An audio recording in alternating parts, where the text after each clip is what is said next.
My name is Hilda. I'm 60 years old, and 3 days ago, my own son and his wife pushed my husband and me off a 90-foot cliff. As my body shattered against the rocks, I tasted iron in my mouth and heard Henry's ragged whisper, "Hilda, don't move. Play dead." But that wasn't the deepest wound. The real blow came seconds later, when my husband revealed a truth he had buried for 25 years. A truth about Richard, our firstborn, the son we buried believing it was an accident. For 4 decades, I thought I had built a perfect family in our little house filled with wood shavings, laughter, and Sunday dinners around an oak table Henry carved with his own hands. But standing on that cliff, with Damien's shadow falling over me and Melissa's camera flashing like lightning, I understood.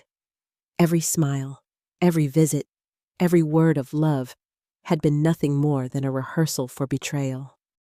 And here is the question I must leave with you. What would you do if the child you raised tried to kill you, while the man you trusted most confessed he had hidden the truth all along? I used to believe happiness could be measured in the smallest of ways. The smell of fresh coffee drifting through the kitchen window, the scrape of Henry's saw biting into wood, the sight of Richard throwing his head back in laughter while the sunlight caught his hair. For 40 years, our life seemed solid, like the oak table Henry carved when we first moved into the house. Every nick and scar on that surface felt like proof of permanence. I was a teacher at the elementary school, returning home each afternoon with stories of children who still carried innocence in their eyes. Henry was a carpenter, a man whose hands could transform a raw plank into a piece of beauty. Together, we thought we had built something unshakable. Richard, our firstborn, carried the warmth of the home on his shoulders.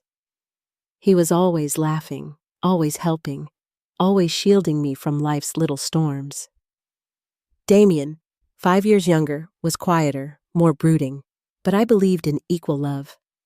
A mother tells herself she does not play favorites, even when one child fills the room with light and the other lingers in the corners. On Sundays, we gathered around that oak table. Richard spoke of engineering, of bridges and inventions, while Damien pushed food around his plate, eyes lowered, words scarce. I convinced myself silence was simply his temperament. Then came the night Richard did not return. October wrapped the town in cold air, brittle leaves clinging to sidewalks. Midnight passed, then 1, and my worry grew into terror. Damien stayed in his room, supposedly studying. Henry searched with neighbors, lanterns bobbing in the darkness. At dawn, they found Richard's body at the bottom of the gorge. The police stamped it an accident. I accepted that story because the alternative threatened to unravel everything I believed about motherhood and family. The funeral was the darkest day of my life. I wore the same black dress I had worn for my mother's burial. My body was bent with grief, tears soaking the fabric until I thought I would dissolve. Damien, though, was unnervingly calm, his face a mask I read as shock at the time. Only now, years later, does the memory of his stillness send a chill through me. After Richard's death, Damien changed. He became attentive, even tender, sweeping the porch without being asked, carrying groceries, sitting near me when the silence pressed too hard. I mistook these gestures for healing. I mistook his mask for devotion. In reality, he was building a facade that would last decades. Time passed, as time always does. Damien married Melissa, a sweet young woman from the neighboring town. She called me Mom, hugged me with warmth, and baked pies for family gatherings. They had children, beautiful children who filled the house with laughter again. For years, I allowed myself to believe we had been granted a second chance. Holidays felt lively. The kitchen smelled of cinnamon and nutmeg, and Henry brought in bouquets of wildflowers. I convinced myself that grief had been folded into memory, and that life could still be good.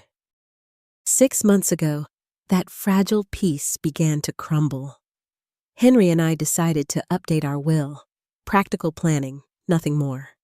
Damien leapt at the suggestion, his smile practiced, Melissa's perfume heavy in the lawyer's office. "It's the responsible thing," Damien said. "We want you safe." Melissa clasped my hands and whispered, "Now we are family forever." Her green dress brushed against my arm, the fabric cool and smooth, but the chill in her words lingered. From that day forward, their visits changed. They no longer came for dinners or laughter. They came armed with suggestions. Sell the house, buy life insurance, move into a smaller place. Melissa's eyes traveled across Henry's handmade furniture like a buyer at an auction. Damien's tone hardened when I hesitated. "Mom, you're being irrational. This house is too big for people your age." The words pierced deeper than any insult. At night, I lay awake, listening to Henry breathe. Fear coiled tight around my chest. I thought of Richard, how he would have stood between us and danger, how he had once spoken of providing for us in our old age. But Richard was gone. Damien remained, and his love now looked more like calculation. One evening, Damien placed papers on the table, clicking his pen with sharp bursts. "Power of attorney," he said, casual as though suggesting a dinner recipe. Melissa poured tea in my kitchen, steam rising like a flag of conquest. "If something happens to you," she explained gently, "we can handle everything without legal mess." The words wore a costume of love, but the fabric was thin. They were not requests. They were maneuvers. I reached for Harriet, my sister. She listened in silence, then finally asked, "Doesn't it seem strange that Damien, with his own business, suddenly wants complete control of yours?" Her words hit me like cold water. I thought of the money Henry and I had scraped together, the land I inherited, the savings built penny by penny. Why was my son so desperate to place all of it in his hands? Henry tried to reassure me. "He cares about us," he said while brushing his teeth, but doubt flickered across his eyes. I knew he felt it too, the unease crawling beneath the surface. The weeks that followed deepened my dread. Damien and Melissa arrived with smiles that strained at the edges, laughter that sounded rehearsed. Their conversations circled around money, assets, insurance. They praised us while dismantling our independence. My house, once filled with comfort, became a stage where every word carried menace. One night, after they left, Henry and I argued for the first time in years. "You're being paranoid," he said. "He's just planning ahead." But I saw it differently. I remembered Damien's eyes at Richard's funeral, flat and unfeeling. I remembered the way his voice sharpened when I resisted his suggestions. Something inside me whispered that my family's perfect picture had always contained a crack. That whisper grew louder each time Melissa praised our generosity. Each time Damien suggested we sell the home Henry had built with his hands. I began to sense the mask slipping. Behind the gentle words was a hunger that no inheritance could satisfy. Late one evening, I stood in the hallway staring at Richard's photograph. His smile seemed frozen in time, his eyes bright with a truth I had ignored. Tears blurred my vision. I realized that whatever secret had died with him was clawing its way back into the open. Life had been a series of small betrayals dressed as care. A signed paper here, a suggestion there, a smile hiding calculation. Those small betrayals grew teeth. And standing in my kitchen, the oak table between us, I felt the truth pressing closer. Love had turned into strategy. Family had become a ledger. And the roots I thought unshakable were rotting beneath my feet. I had spent weeks pretending not to notice the change in my son, telling myself the tension was only my imagination.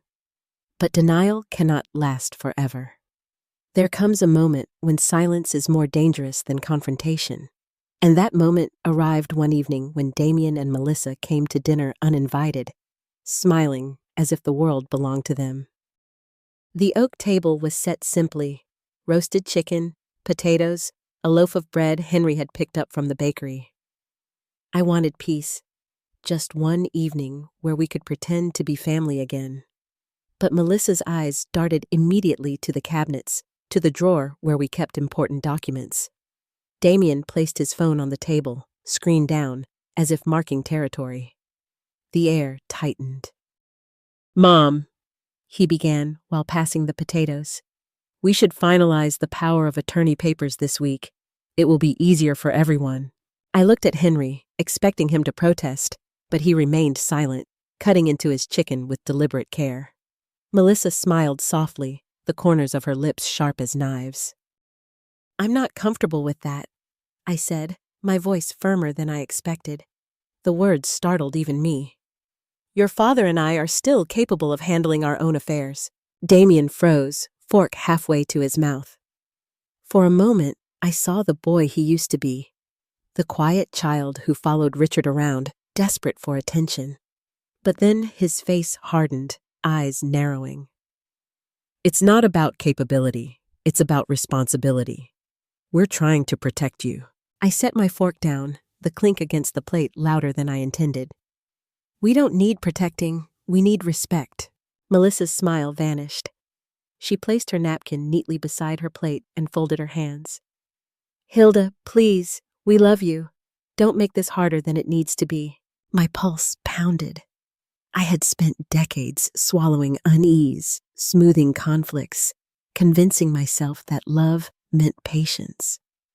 But in that moment, I understood patience had become complicity. I was tired of pretending. "I said no," I repeated, louder this time. "And that is final." Silence smothered the room. The air felt charged, as though a storm hovered just above the ceiling. Damien's jaw tightened. He pushed his plate away. "You're making a mistake," he said slowly, each word deliberate. "A big mistake." Henry shifted uneasily, his eyes darting between us. For the first time in our marriage, he did not rush to back me. His silence was its own betrayal. Melissa broke the tension with a laugh too sweet to be genuine. "Let's not ruin dinner. We'll revisit this later." But her eyes, flat and calculating, told me later, would not mean negotiation. It would mean pressure, escalation, perhaps even threats. That night, after they left, I confronted Henry. "Why didn't you say anything? Why did you sit there like a stranger while our son tried to take control of everything we've built?" Henry sighed, shoulders heavy. "I just want peace, Hilda. Maybe he's right. Maybe we are getting too old to manage everything alone." I stared at him, stunned. "Do you hear yourself? He's not trying to help us. He's trying to own us." Henry rubbed his temples, avoiding my eyes. "He's still our son." The words cut deeper than I expected. Yes, he was our son. But what kind of son asks his parents to sign away their freedom while smiling at their discomfort? What kind of son insists on control instead of offering support? I went to bed that night with anger simmering in my chest. For years, I had carried grief quietly, letting Henry lead, letting Damien's mask soothe me. But now the mask was slipping, and I could no longer ignore the truth pressing against my ribs. The next morning, I decided to draw the line more clearly. Damien arrived early, alone this time, carrying a folder under his arm. He walked into the kitchen as though it belonged to him, set the folder on the table, and opened it to reveal more papers. "Mom," he said with a practiced calm, "sign these. It will make things easier." I looked him in the eye. For the first time in years, I did not waver. "No, I will not sign anything else. Not today, not ever. Your father and I will manage our lives as we see fit." His smile faltered. A flicker of rage passed across his features, gone as quickly as it came. He closed the folder slowly, as though restraining himself from slamming it shut. "You're being unreasonable," he said softly. You're making this harder than it needs to be." I stood, my legs shaking, but my voice steady. "I'm your mother, not your property. You will not dictate how I live, nor will you dictate what happens to this house." The silence between us was heavy, broken only by the hum of the refrigerator. Damien gathered his papers, his movements sharp. "You'll regret this," he muttered before leaving. When the door closed, I collapsed into the chair, my body trembling. It felt as though I had just stepped onto a battlefield with no armor. But beneath the fear was something stronger, relief. For the first time, I had spoken truth aloud. Henry returned that evening, sensing the tension. When I told him what had happened, his face paled. He sank into a chair, burying his head in his hands. "There's something you don't know," he whispered. His voice cracked, and I realized he had been carrying a weight far heavier than mine. "What do you mean?" I asked, dread rising in my throat. Henry looked up, his eyes wet. "There are things about Richard's death that I never told you." The room tilted around me, my breath caught, as though the walls themselves had shifted. "What about Richard?" Henry's hands trembled. "That night, Damien wasn't in his room. I saw him leave. I followed him to the gorge. I heard them shouting. Richard had discovered things about Damien, things about money he had taken. They fought, and then..." His voice broke. "Damien pushed him." The words shattered me. For 25 years, I had believed in an accident.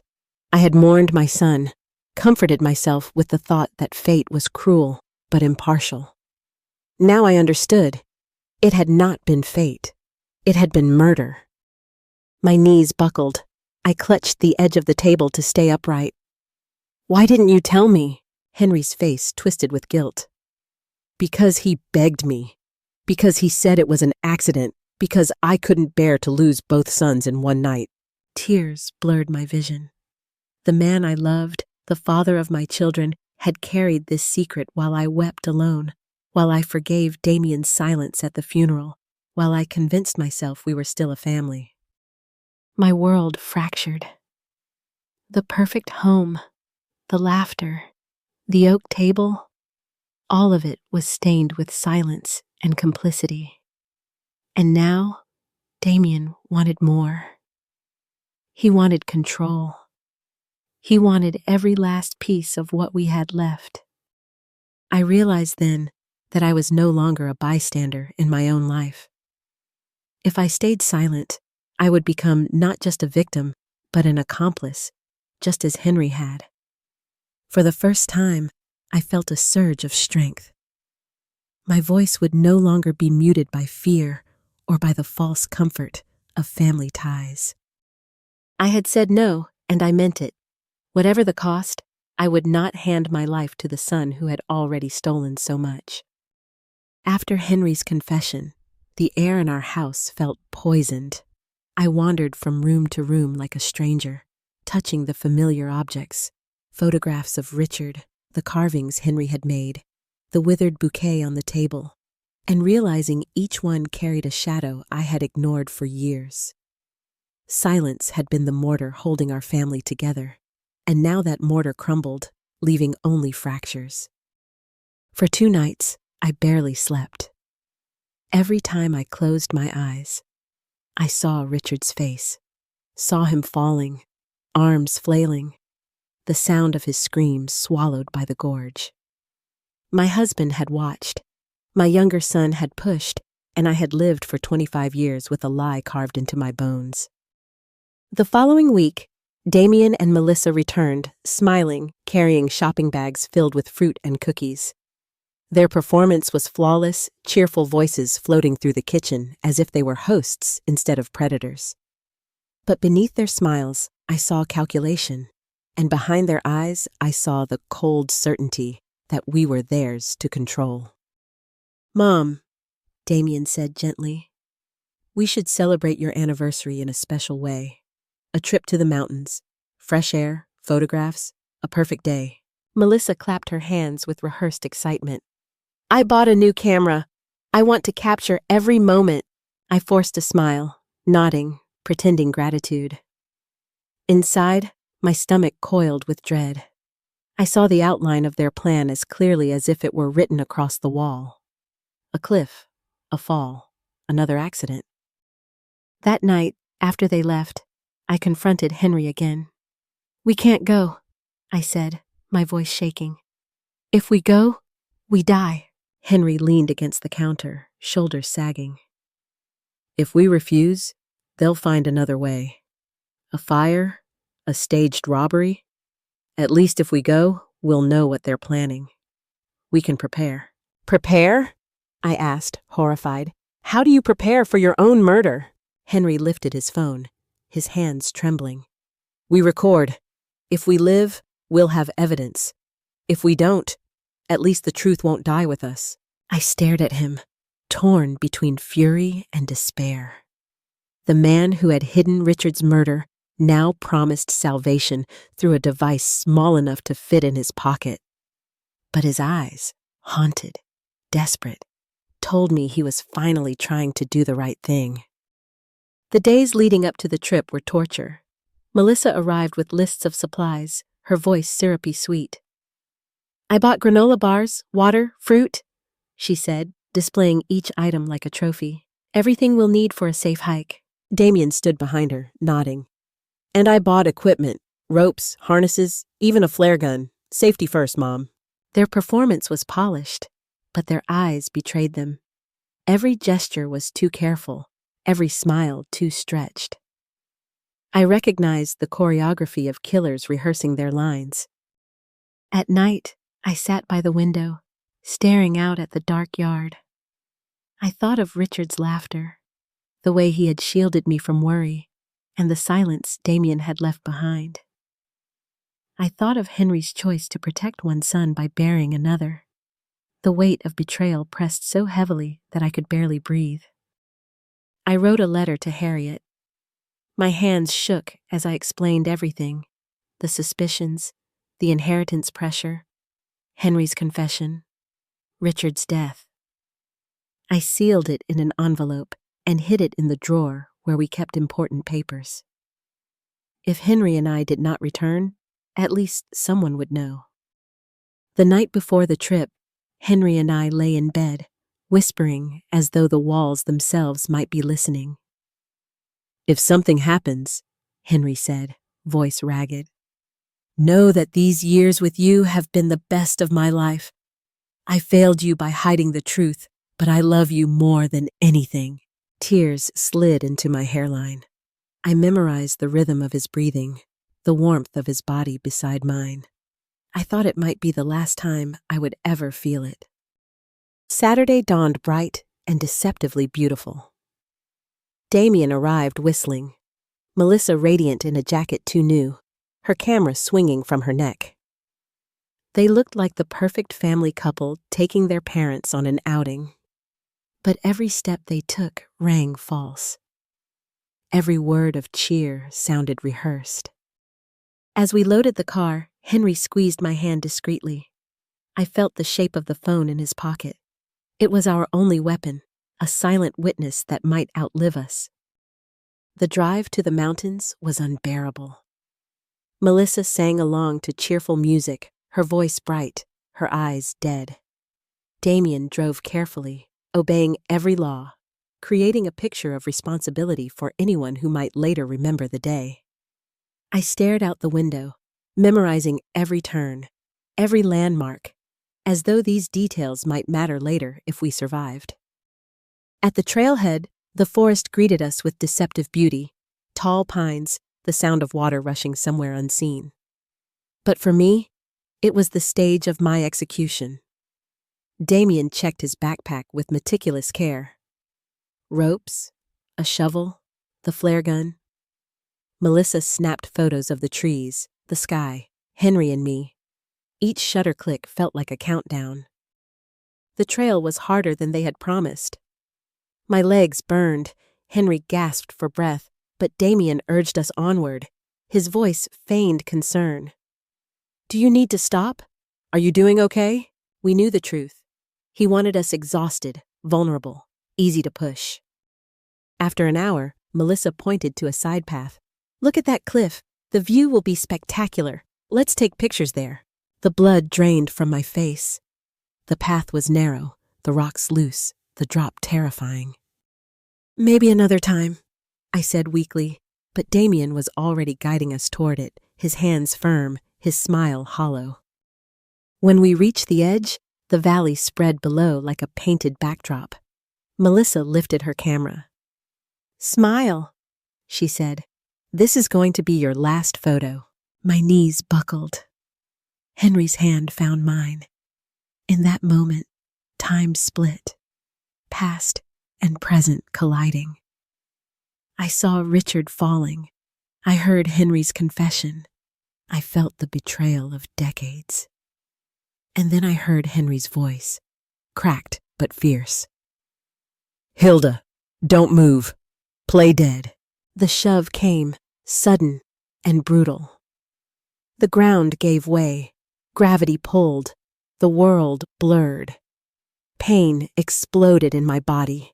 The sound of bones snapping drowned by the rush of air. I landed hard, the rocks tearing into me, the metallic taste of blood filling my mouth. But through the haze, I heard Damien's voice above. "They're dead, both of them." Melissa laughed, bitter and triumphant. "Finally!" I forced my body still, every instinct screaming to move, to cry out, to fight. But Henry's words echoed. "Play dead." I lay motionless, breath shallow, heart pounding, praying the ruse would hold. Their voices faded as they crawled away, injured but alive, rehearsing their story of tragedy and survival. For the first time in weeks, I felt something other than despair. It was faint, fragile, but real, a spark of resistance. We were broken, bleeding, trapped at the bottom of a gorge, but we were alive. And as long as we were alive, the truth still had a chance to surface. The gorge had left us broken, but breathing. I lay still in the gravel, tasting iron, feeling the hot pulse of pain in my shoulder, while Henry's whisper scraped the air between us. "Don't move," he said. "They think we're dead." I made my breath go thin and shallow, forcing my eyelids to tremble only when the wind pushed grit across my face. Above us, Damien called out in the good son voice strangers trust. "Help! My parents fell!" Melissa sobbed loudly, her pity arranged like makeup. Ropes hissed, radios crackled, boots scraped stone in a practiced rhythm. A rescuer's shadow crossed my cheek, a cool palm resting at my neck. "Faint pulse," someone said. "She's critical." Fabric rasped under my back as hands lifted me. From the rim, Melissa wailed. "It was the photos! The rock gave way!" Damien touched his forehead to his knuckles like a penitent. The performance would have won applause if the audience hadn't been trained to doubt. The helicopter ride rattled bone. I kept my body slack, counting rotor beats to drown the burn in my ribs. Across from me, Henry's face was parchment white, but his eyes squeezed once. Our code for "I'm here." At the hospital, fluorescent light salted the halls. Voices layered. Orders, numbers, the soft alarms that make fear feel clinical. Hands cut my shirt. Tape tugged hair. A mask sealed to my face and fed me cold air that tasted of metal and survival. I heard Melissa before I saw her. "Please," she sniffed to a nurse, "tell me my mother-in-law is going to be okay." Then Damien, lower, weary, practiced. My dad tried to grab her, and they both slipped. Their words drifted near my bed like perfume gone sour. I kept my eyes closed and waited for something more useful than pity. It arrived on quiet souls, a nurse with steady hands and a badge that read, INZ. She checked my monitor, leaned in, and whispered into the space where a secret could fit. "If you're conscious, move your finger. I moved it once. Her gaze sharpened. Again if you're in danger. I moved it twice, then a third time for certainty. Her mouth firmed. I'll get help. Keep playing dead. Damien stepped to my side, his palm heavy on my wrist. I love you, Mom, he said, and inside the words I heard the arithmetic of inheritance. He bent closer, voice narrowing to a blade. You ask too many questions. Some truths stay buried, like Richard. The name hit me like another fall. On the other side of the bed, Melissa sucked air. Damien, she hissed. Not here. They left a moment later, footprints of disinfectant and cologne fading behind them. Nurse Innes returned with a gray-haired physician and 2 officers who moved like people accustomed to closing doors. The doctor adjusted his glasses. Ma'am, if you can open your eyes, you're safe. I let the room sharpen. Ceiling tiles, a clock with an unkind tick, the nurse's determined mouth. One officer introduced himself as Detective Johnson. We'll keep them away, he said. We also understand there may be a recording. I rasped. My husband's phone, his pocket, it recorded everything. Johnson left to find Henry. Minutes thinned. The nurse dabbed dried blood from my cheek with a gentleness that made me want to weep. I paid her with the only currency I had. They killed my firstborn, I whispered. 25 years ago. My husband told me last night. Grief and fury brightened her eyes at once. Then we'll make sure the second truth lives, she said. The detective returned, carrying Henry's scuffed phone like a lit candle. A technician came with a laptop and cable. The waveform leaped across the screen as if it were a heart waking. In the room's hush, we heard Melissa's camera clicks, Damien's coaxing, Henry's cracked warning. We heard the sentence that turned our family into evidence. Smile. This will be your last photo. A paramedic in the doorway inhaled. The detective didn't. He only nodded, as if placing a chess piece where it could not be dislodged. Meanwhile, in the waiting room, Damien and Melissa accepted coffee, condolences, and admiration designed for the brave. Melissa dabbed tears without smearing mascara. Damien murmured into his phone as if arranging childcare rather than alibis. The hospital absorbed their story the way walls absorb heat, efficiently, indifferently. What the walls didn't know was that the story had already collapsed under its own weight. When the warrant arrived, officers approached like winter, steady, unavoidable. Damien Black, Melissa Black, the sergeant said, quiet and certain. You are under arrest for the murder of Richard Black and the attempted murder of Hilda and Henry Black. A coffee cup fell, lid skittering. Brown arcs starred the tile. Melissa's scream tried to shatter sympathy. We're victims, she sobbed. They fell. Damien went sheet white. That's impossible, he barked. They're dead. We saw them die. His slip struck the body camera like a bell. Melissa twisted toward him. You made me do it, she hissed. You said the cliff would be perfect. You loved the cliff, he spat. You bought the camera. For 2 people who had practiced every line, fear made them improvisers. Cuffs clicked. A child nearby asked his mother why the lady was crying. The mother said, shh, and stared as officers steered the pair toward the door. Detective Johnson came back to me with the smallest possible smile. He set the recording, bank printouts, and photocopies on the tray table like tools on a mechanic's bench. We have their budget of lies, he said. Forged signatures, withdrawals, debt that made murder look like math.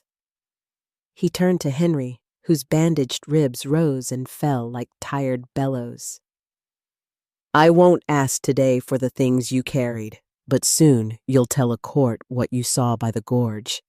You'll tell them why silence ends here.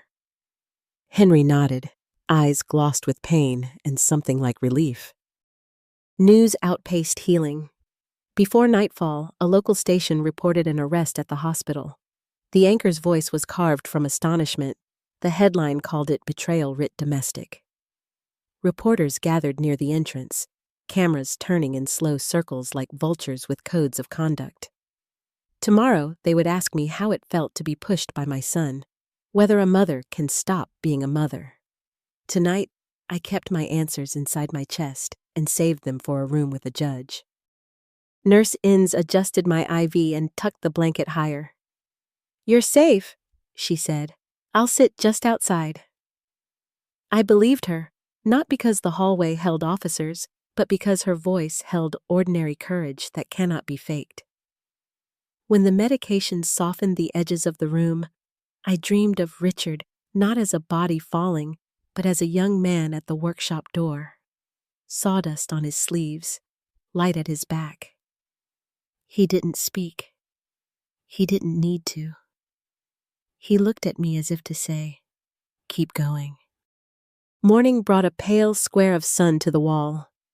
They rolled Henry beside me so we could hold hands, bruised fingers threading like weary roots. Detective Johnson briefed us. Statements would be taken, guards posted, the district attorney notified. Then he asked, gentler than before, "What do you want for the children?" The word landed like a bird on the sill. Fragile, possible. "They're innocent," I said.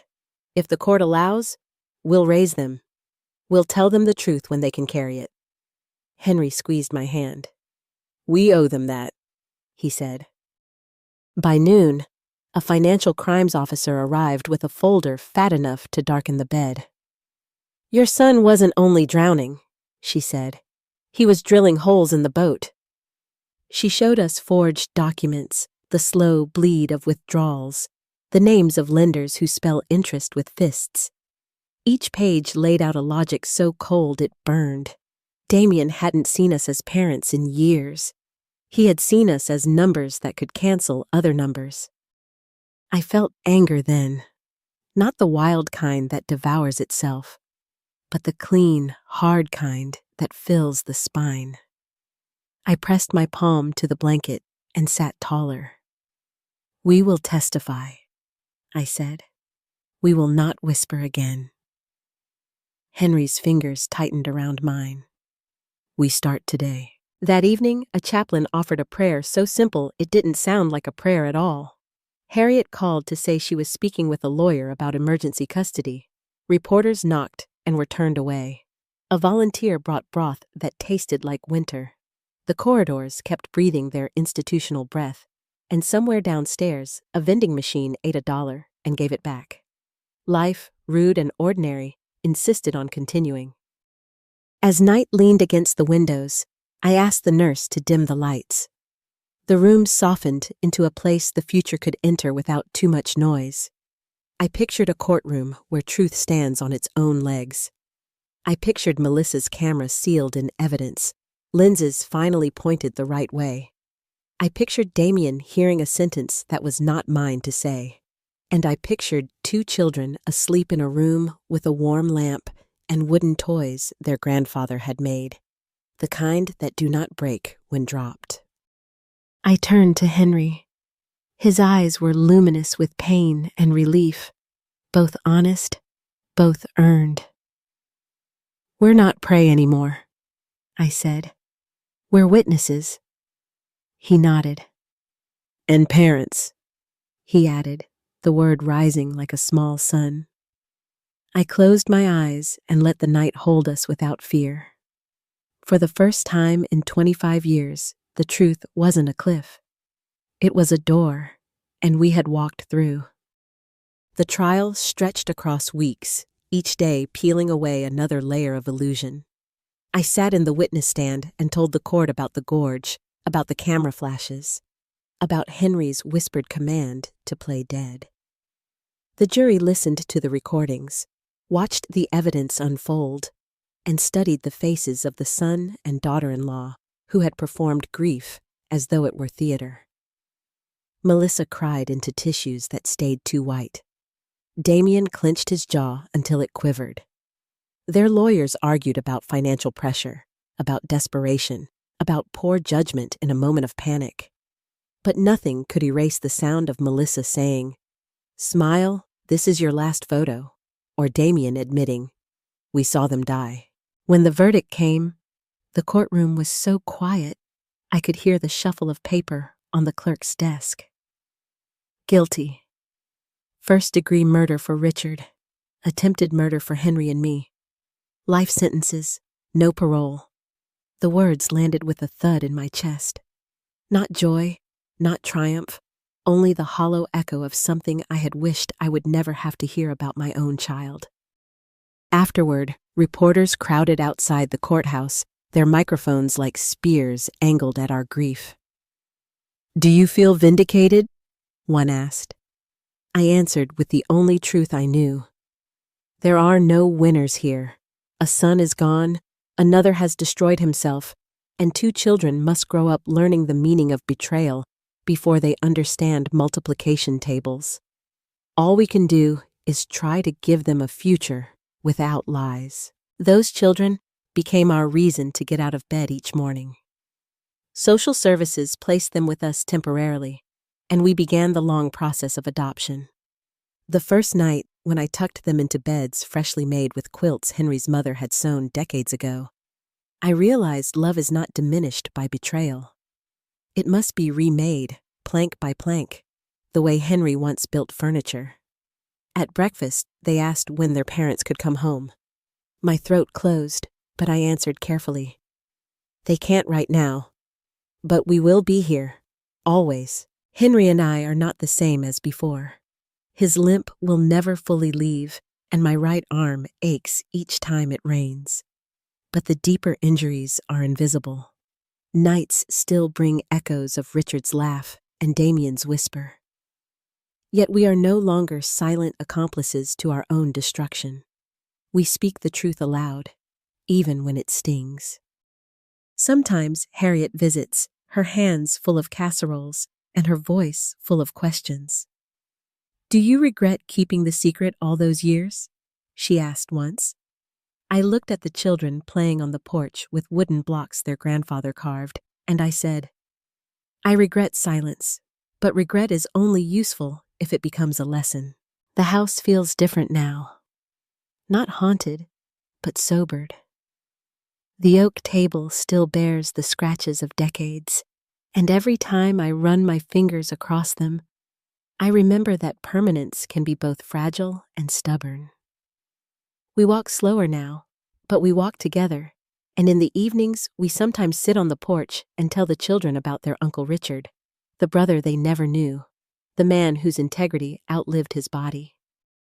If you are listening, wondering how a family can fracture so completely and still rebuild, know this: betrayal can strip away illusion, but it cannot erase dignity unless you surrender it. The measure of family is not in shared blood, but in shared respect. Love without respect is only an echo, bouncing in an empty house. As for Henry and me, we carry both the scars and the second chance.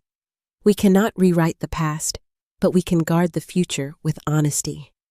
And when the children call me Grandma, their voices soft as morning light, I hear the one sound that makes the fight worthwhile. Trust returning, one syllable at a time. So I share our story not for pity, but as a reminder. If your foundation feels steady, press your hand against it anyway. Listen for cracks. Ask questions even when the answers may bruise, because silence left unchecked can cost more than truth ever will. And if this story has reached you, if it lingers in your chest the way it lingers in mine, then I ask only this: share your voice too. Tell us where you're listening from. Tell us the lessons your family etched into you, and stand with us in saying that dignity is not negotiable. If stories like ours matter to you, join Roots and Secrets, subscribe, leave your thoughts, and help carry these truths forward. Because one family's betrayal can become another family's warning, and warnings, if spoken, can save lives.